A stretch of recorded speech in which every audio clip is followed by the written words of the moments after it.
Hey Internet, this is Jacob Clifford. If you pay attention to anything about economics, then you probably already heard about the speech that was given last week by the President of Argentina. The Internet went crazy over this guy, so here's a quick recap of what he said and why it matters.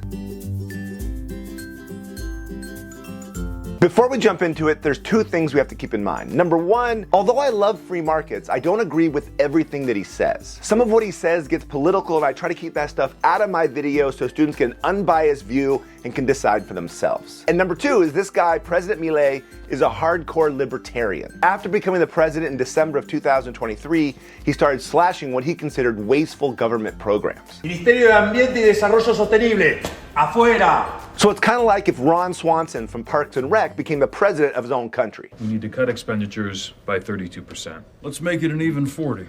Oh, that's not necessary. Slash it. Slash it. He starts off his speech with his thesis. Today, I'm here to tell you that the Western world is in danger. And it is endangered because those who are supposed to have to defend the values of the West are co-opted by a vision of the world that inexorably leads to socialism and thereby to poverty. So the whole speech is going to focus on this idea that the world's biggest problem is the rise of socialism. He then goes and explains how Argentina, like many South American countries, struggled economically. And of course, he blames socialism. Then he rattles off a bunch of stats and talks about how the world's getting better, and basically describes this graph, the idea that GDP per capita has drastically increased since the Industrial Revolution. Thanks to capitalism, the world is currently in its best moment. There has never been a moment in history with greater prosperity than the one we live in today. The successful entrepreneur is a social benefactor who contributes to the well-being of society as a whole. In short, a successful entrepreneur is a hero. In his eyes, the businesses are the heroes, and it's the government that's the villain. Socialism is always and everywhere impoverishing, failed in all countries where attempted. Lauren was supposed to do a paper on why government matters. This is what she wrote. It doesn't. Well said. Far from being the cause of our problems, free market capitalism as an economic system is the only tool we have to end hunger, poverty, and destitution throughout the planet. Capitalism is the only way, Leslie.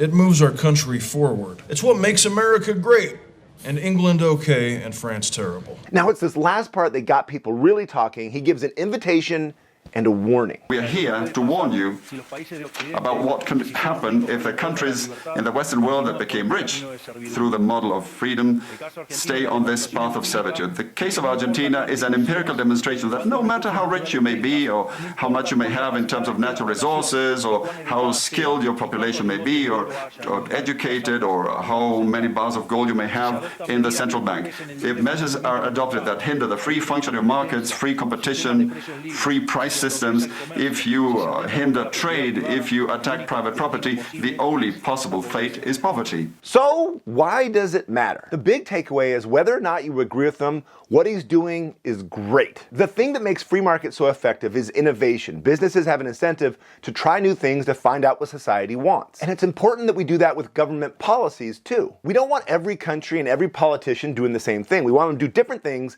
so we can find out what works. Will adopting these libertarian pro-market policies actually help the people of Argentina? We don't know yet, but it's a good opportunity to learn from trying something new. Right off the bat, we sell City Hall. Let somebody turn it into a large gas station or a TJ Maxx. So what do you think? Do you think Milei is right? Let me know in the comments below. And be sure to let me know in the comments if you want more videos like this. And if you're a teacher, make sure to take a look at the worksheet that goes along with this video and his speech. Thanks for watching. Till next time.